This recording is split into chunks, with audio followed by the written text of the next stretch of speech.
2022 पर्यंत सर्वांना घरं देण्याचं आश्वासन पाळण्यासाठी केंद्र सरकारने बिल्डरांवर जरा जास्तच विश्वास टाकल्याचं या बजेटमधून दिसून येत आहे। परवडणाऱ्या घरांची संख्या वाढवण्यासाठी 4 मेट्रो शहरात 322 चौरस फूट तर अन्य शहरात 545 चौरस फूट आकाराची घरं बांधणाऱ्या बिल्डरांना त्यांच्या नफ्यातून 100% आयकर सूट देण्याची शिफारस बजेटमध्ये करण्यात आली आहे। ही सवलत जून 2016 ते मार्च 2019 या काळासाठी लागू असेल, पण बिल्डरांना मिनिमम अल्टरनेटिव्ह टॅक्स लागू असणार आहे।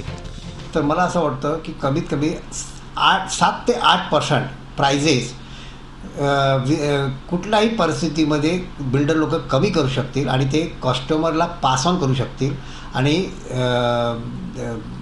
या इंडस्ट्रीला चांगली गती मिळणार आहे। या दोन ॲक्शनमुळे कंझ्युमर लोकांना पण एक चांगली अपॉर्च्युनिटी मिळाली आहे हे सर्व स्वस्त फ्लॅट घेण्यासारखे। जे डिडक्शन देत आहेत हे फ्री लहान घरासाठी 30 स्क्वेअर मीटर्स आणि 60 स्क्वेअर मीटर्स त्यांना मॅट लावलेले आहे, मिनिमम ऑल्टरनेटिव्ह टॅक्स लावलेले। मग 30-35% टॅक्स नाही द्यायचे, पण त्यांना 20% टॅक्स द्यायचे मिनिमम ऑल्टरनेटिव्ह टॅक्स। तर जे राहत पण दिलेले हाफ हार्टेड दिलेले, बरोबर नाही दिले। बिल्डरांवर लाभदायक असणाऱ्या या तरतुदीवर तज्ज्ञांनी मात्र टीकेची झोड उठवली आहे। परवडणारी घरं याचा संबंध त्याच्या क्षेत्रफळाशी नव्हे तर त्या घराच्या किमतीशी असायला हवा होता।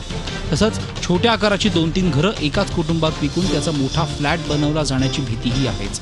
त्यामुळे सामान्यांकडून कर वसूल करणाऱ्या सरकारने बिल्डरांना आयकरात सूट देण्याची गरज नसल्याचं मत व्यक्त केलं आहे। 60 मीटर म्हणजे 700-750 फुटाचा फ्लॅट जो बांधेल बिल्डर त्याला इन्कम टॅक्स एक्झम्पशन, म्हणजे बिल्डरांनी 60 मीटरची किती 25 मजल्याच्या इमारती बांधाव्यात, किती दरामध्ये विकावं, तर त्याला प्रॉफिट जे काय फायदा तो होईल ते फ्री। ही भयानक बाब आहे आणि मला वाटतं की ह्याचा कोणाला अंदाज आलेला दिसत नाही। हे बिल्डरांनी मिळून बिल्डरांकरताच हे सरकारकडून करून घेतलेलं आहे। सामान्यांच्या आवाक्यात असणारी छोटी घरं बांधण्यासाठी बिल्डरांना प्रोत्साहन देण्याचा सरकारचा हेतू उदात्त असला तरी त्यांच्या किमती किती ठेवाव्यात यावर मात्र सरकारचं नियंत्रण नसणार आहे। त्यामुळे आयकरात मिळणाऱ्या सवलतीचा फायदा थेट ग्राहकांच्या पदरी पडणार का, हा खरा प्रश्न आहे।